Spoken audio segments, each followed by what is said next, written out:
sebelum itu nih, hari ini kita udah pakai pink. Kita mau kenalan dulu sama 2 orang imum di depan aku.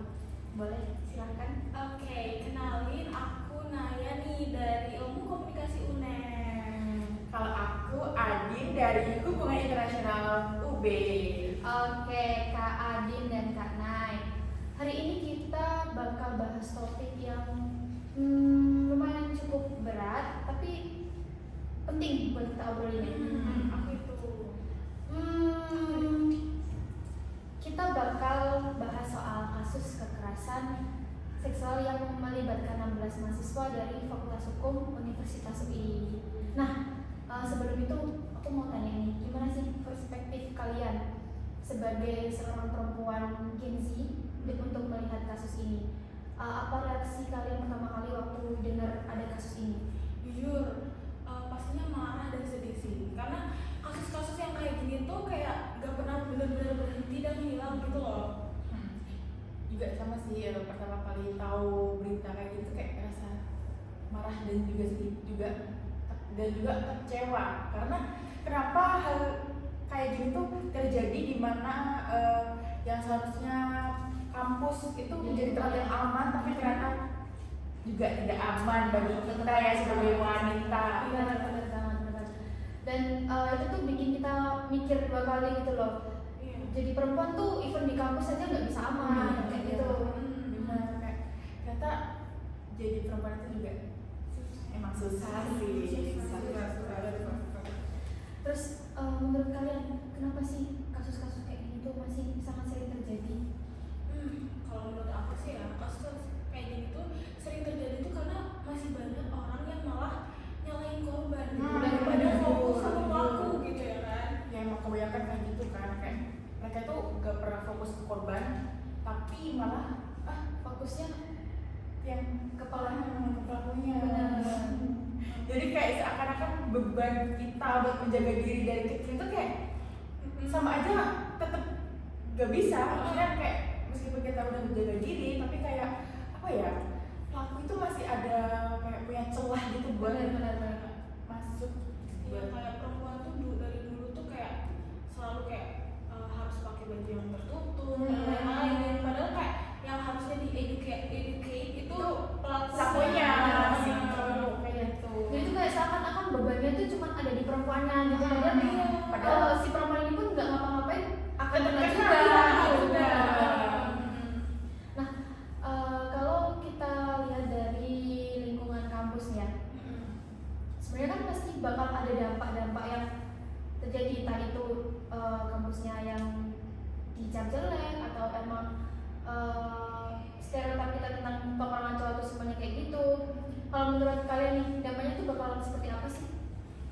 Dampaknya tuh lebih kayak kita mau ngelakuin sesuatu di kampus tuh jadi kayak lebih kayak aduh was-was nih, kayak even though kita cuma jalan atau kayak ngelakuin aktivitas yang sebenarnya kayak ya itu wajar aja, tapi kayak kita tuh ngerasa kayak duh aku takut nih kalau misalnya aku kayak giniin kayak gitu. Padahal kan seharusnya kampus itu tempat buat kita belajar, buat have fun juga dengan teman-teman, tapi malah ada perlakuan kayak gitu kayak. Karena kalau kita lihat dari kasusnya itu perempuan-perempuan yang nggak ngapa-ngapain pun dia diem, dia jalan, dia berpakaian sewajarnya itu tuh kena. Dan itu korbannya nggak cuma 1. Iya, banyak. Banyak.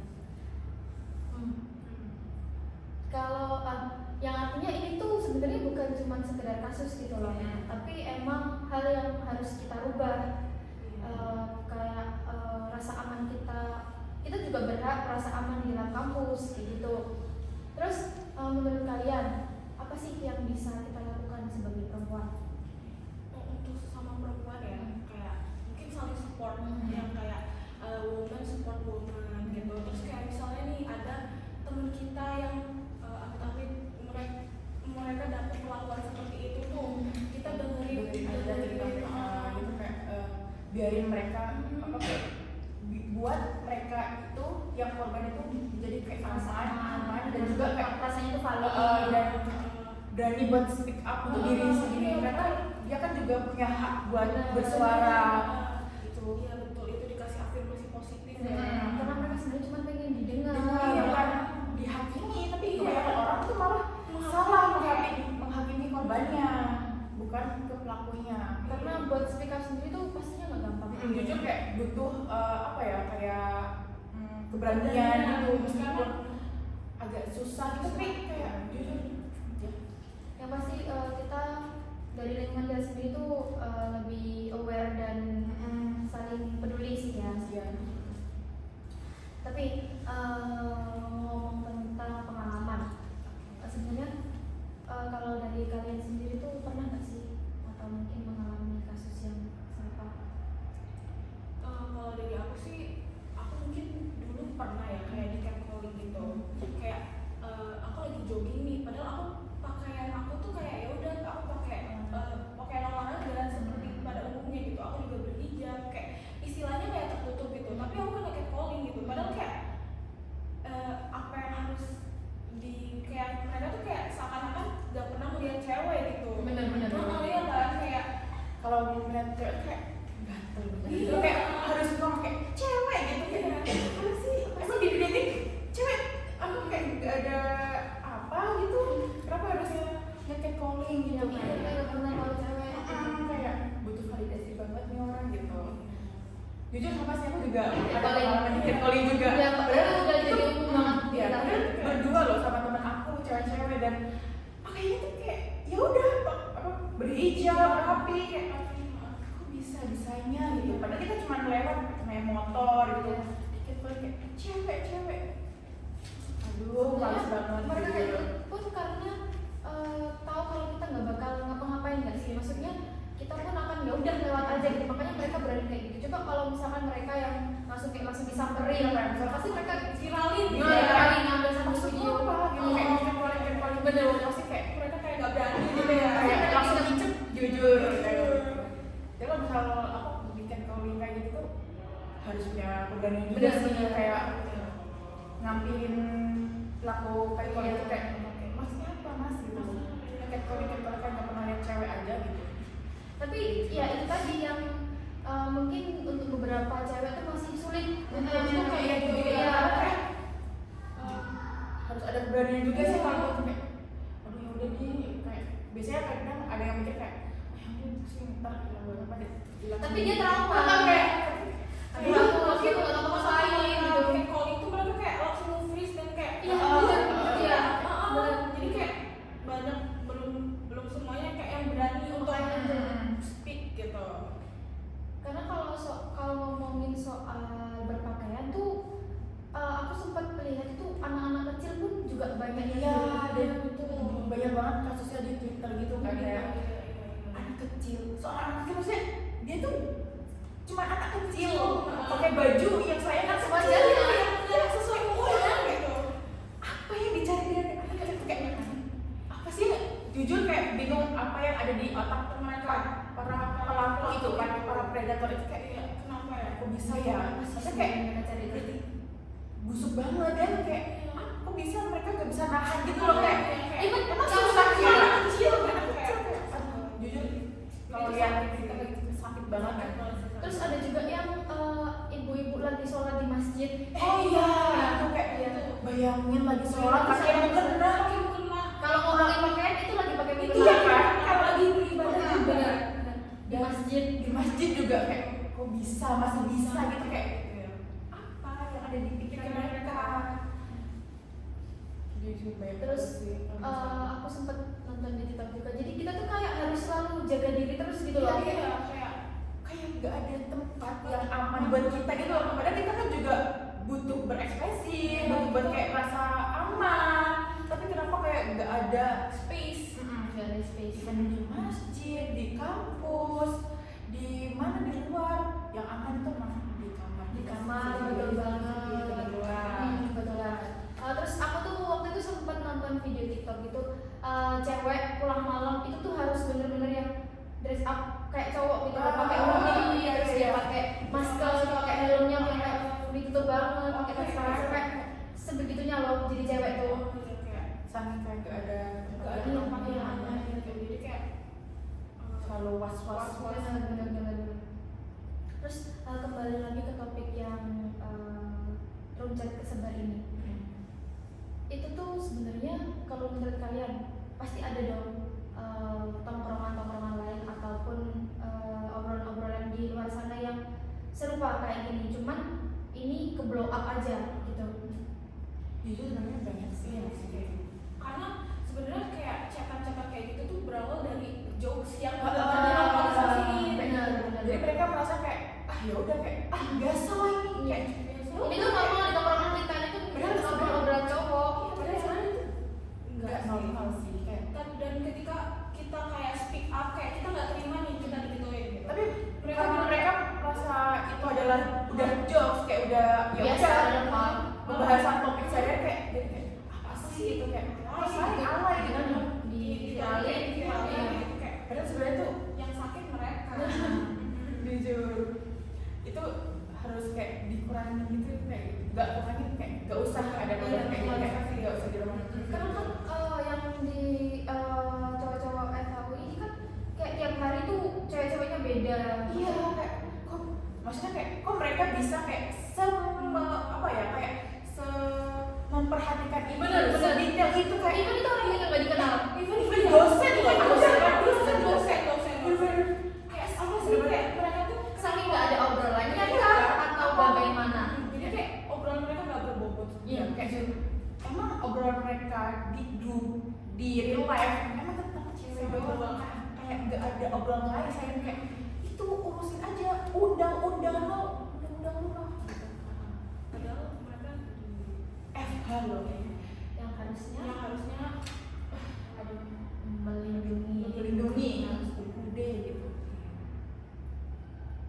our future lawyer loh our future lawyer. Ya. Terus intinya apa sih yang menurut kalian penting dari pembahasan kita kali ini? yang penting adalah bahwa perempuan itu berhak merasa aman dan nyaman dimanapun dan kapanpun. Mau apa perempuan itu harus bebas untuk mengekspresikan diri mereka sendiri kayak kita punya hak buat speak up buat Betul. memakai baju yang kita mau dan kita Tanpa harus catcalling. Iya betul.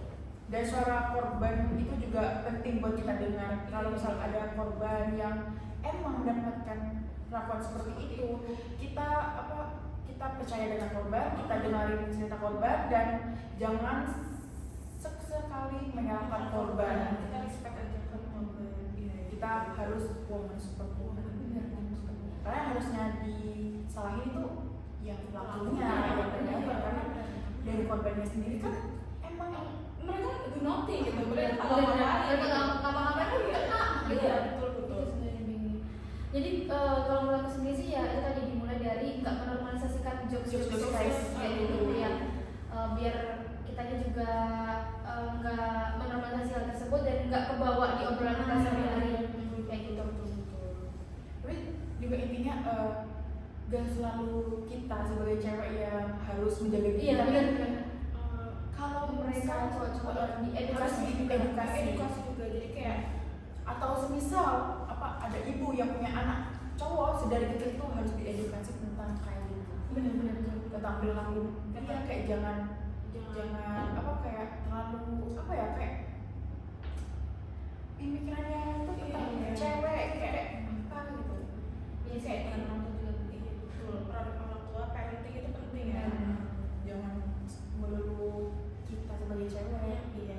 Yang suruh jaga lama-lama diri. capek ya Jujur.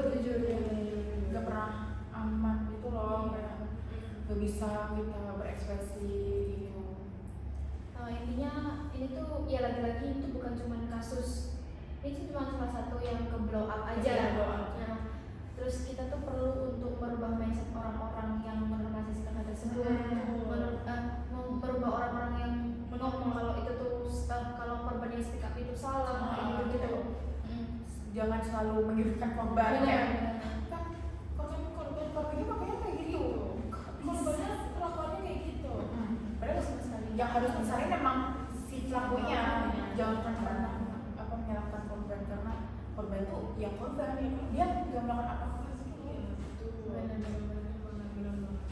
Oke, mungkin